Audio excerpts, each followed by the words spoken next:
Madame, mademoiselle, monsieur, bonjour. Je suis très heureux de vous retrouver à notre émission La pensée et les hommes d'aujourd'hui et je vous remercie pour votre fidélité.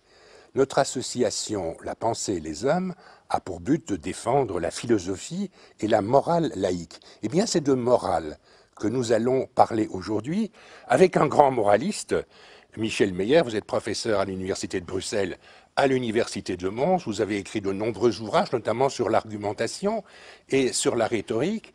Et vous venez de faire paraître un livre que je tiens dans les mains, qui a pour titre Principia Moralia, ouvrage publié à Paris aux éditions Fayard en 2013.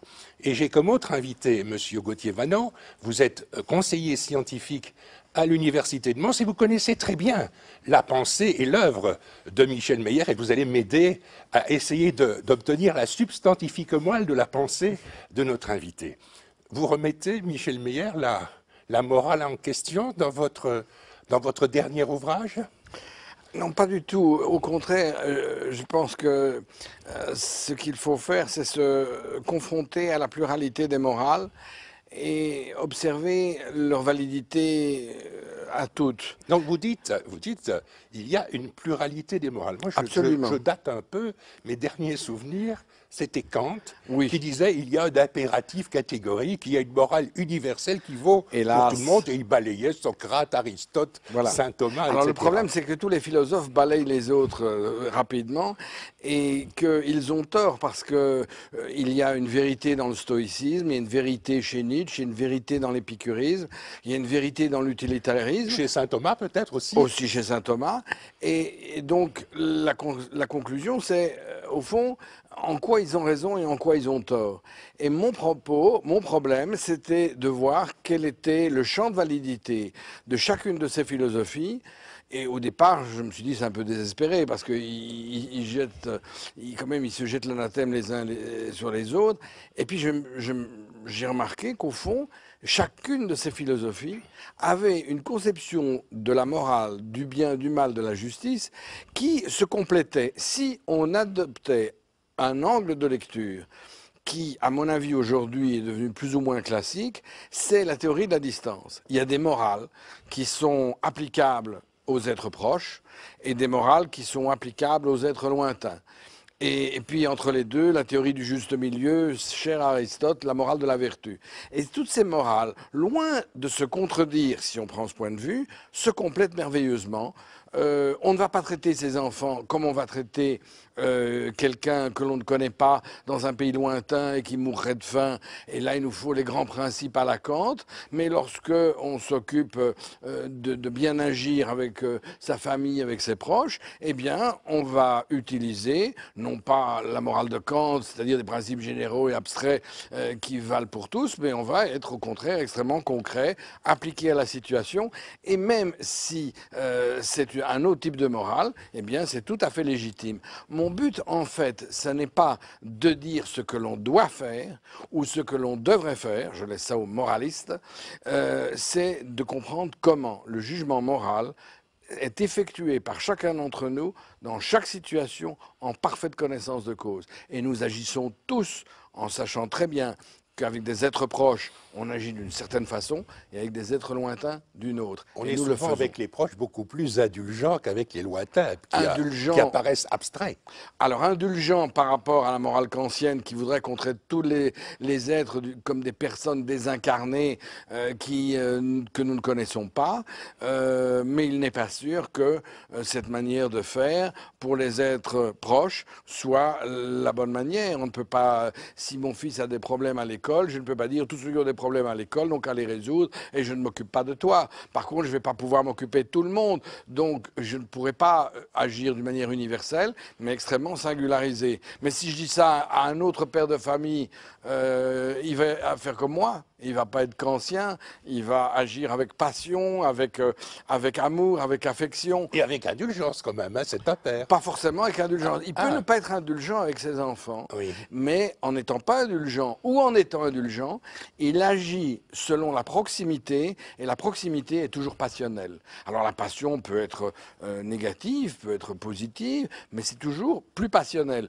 Par contre, si je vous dis qu'il y a autant d'enfants qui meurent au Soudan tous les jours, Il n'y a pas de passionnalité. Vous allez dire c'est un principe abstrait, qu'on ne peut pas laisser les gens mourir de faim. Vous ne les connaissez pas et vous allez au contraire être très kantien. Par contre, si un de ces petits Soudanais avait eu la chance de venir en Belgique et se trouve en votre contact proche et que vous le voyez mourir de faim, la première chose que vous allez faire, c'est vous précipiter sur quelque chose à manger et lui donner. Pourquoi? Parce que vous êtes ému dans la proximité, vous êtes ému, c'est-à-dire vous êtes touché, vous êtes affecté. L'affect, la passion relève de la proximité. Mais venir faire croire que l'on a des passions pour des êtres que l'on ne connaît pas parce qu'ils souffrent, ça n'a pas de sens. On réagit avec des valeurs morales, avec des principes moraux qui sont ceux de Kant, c'est-à-dire la dignité de la personne humaine.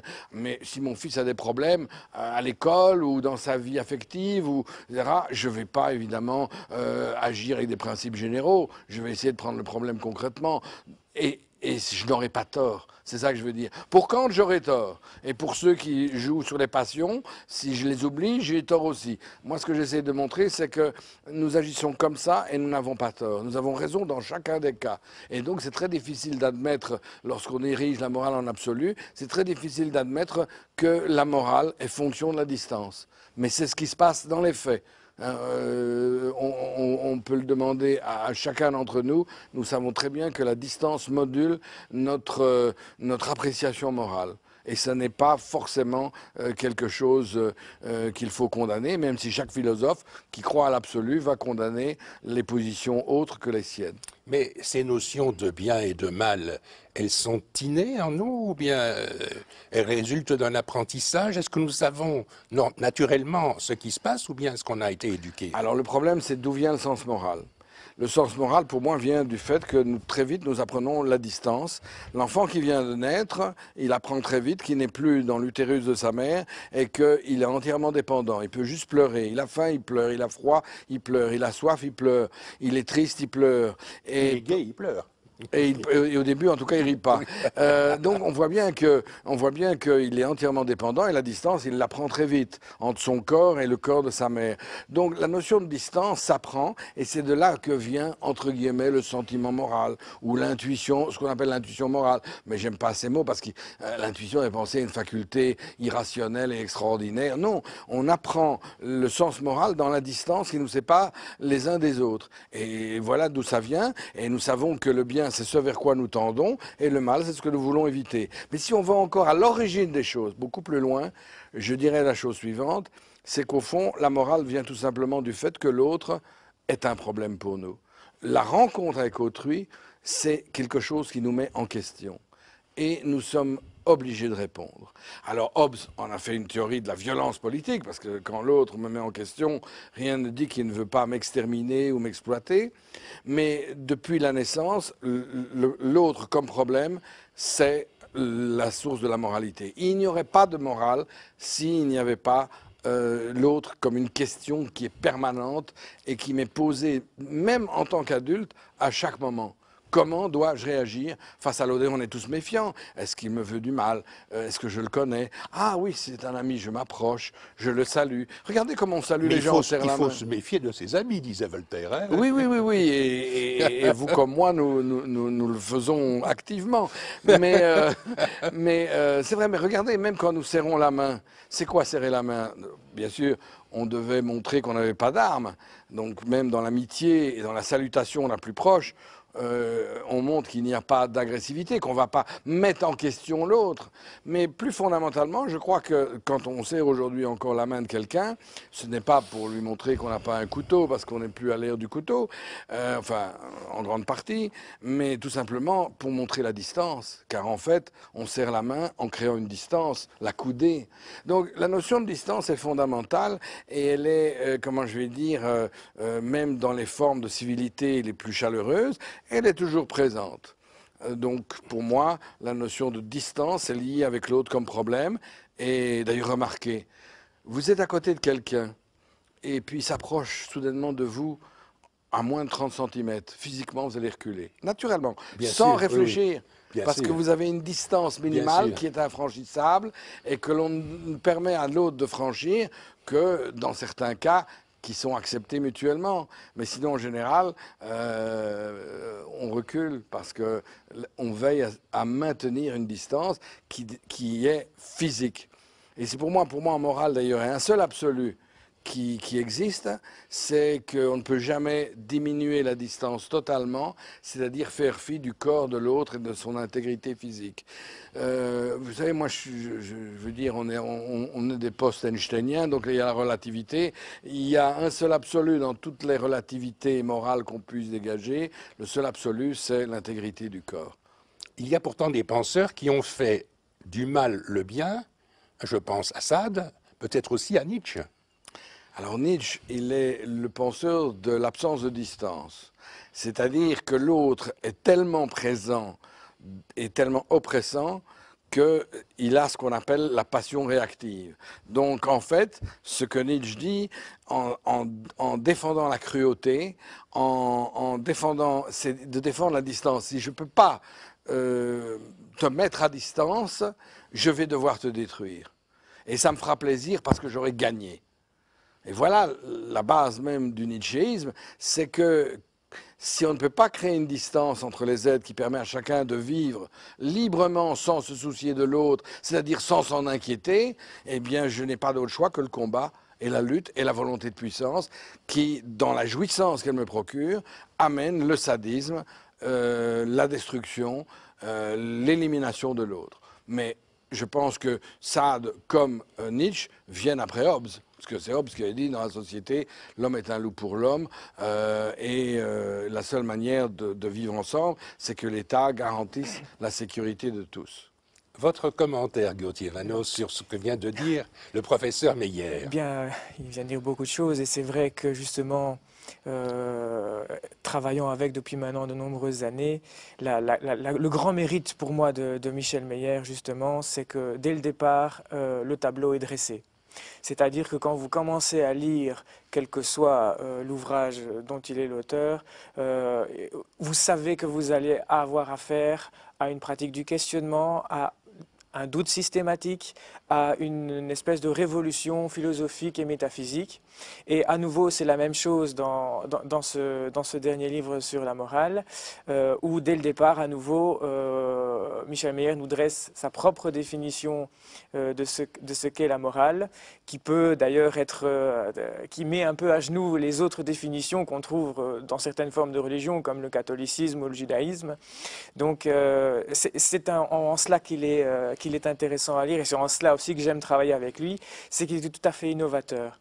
Tout à fait innovateur, et d'ailleurs ça ne fait pas que des amis au niveau de la littérature. Mais, chez les philosophes, il n'y a pas que des amis, hein, ça donc voilà. on le sait bien. Je ne suis pas philosophe d'ailleurs de formation, mais je dirais que d'un point de vue pédagogique, c'est déjà très très riche. Il parlait par exemple de la notion de distance entre individus.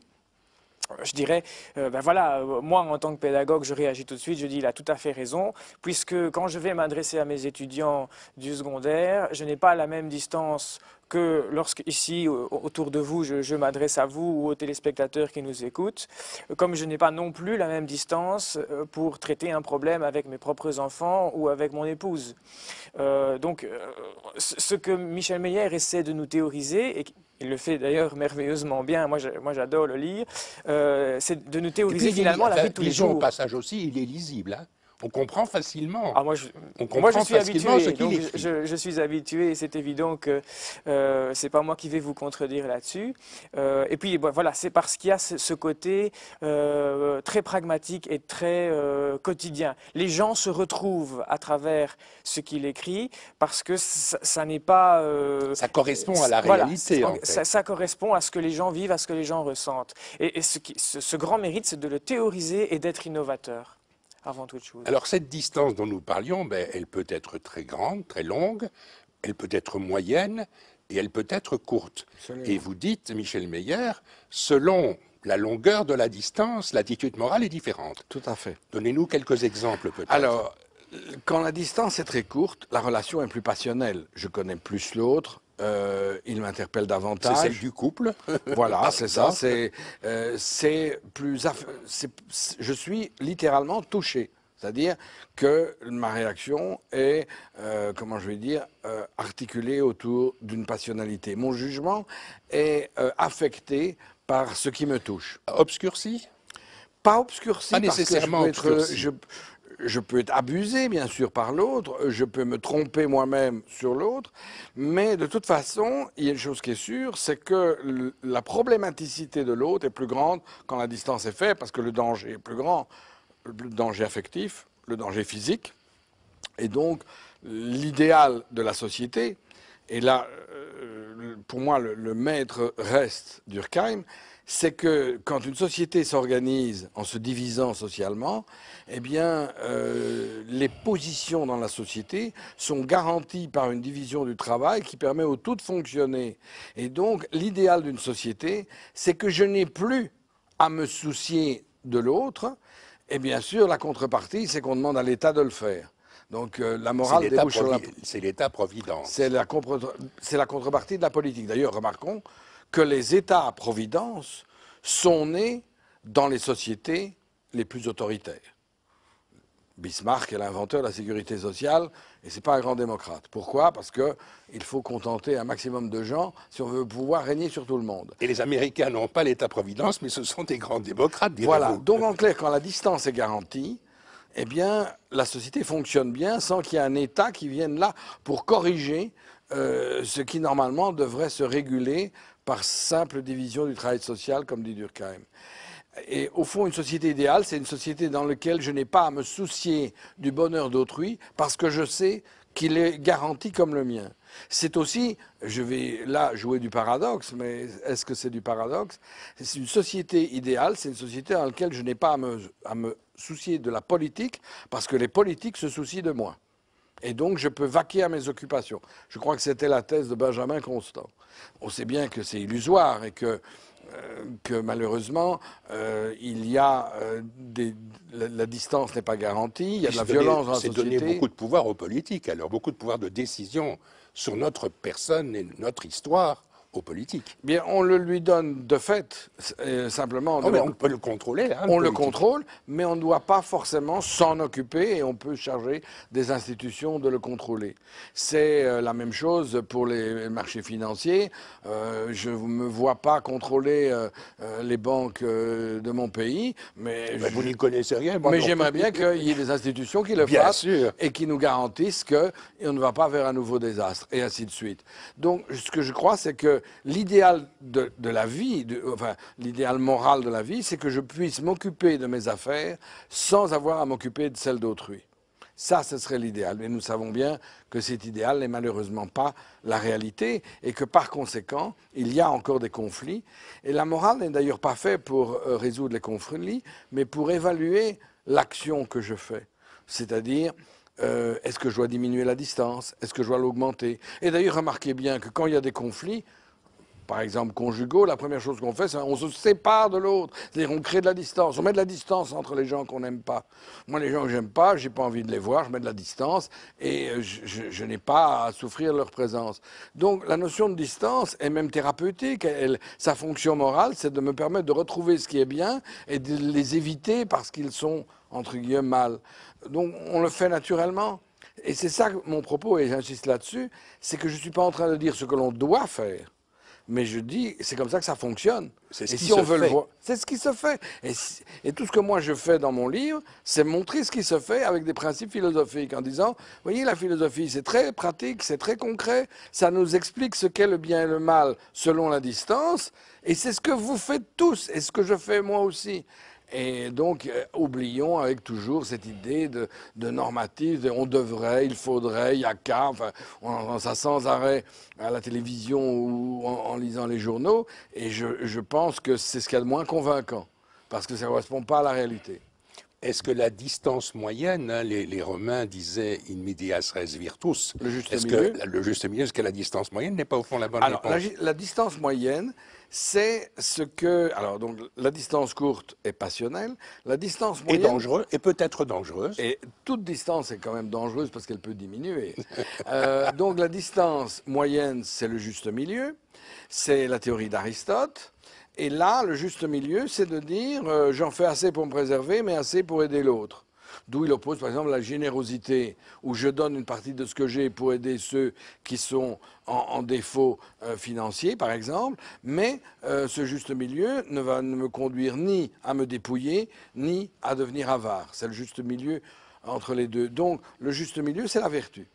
Donc on est passé de la passion à la vertu. C'est pas qu'il n'y a pas de passion dans la vertu, mais elle est atténuée. Quand la passion s'atténue, on parle d'émotion.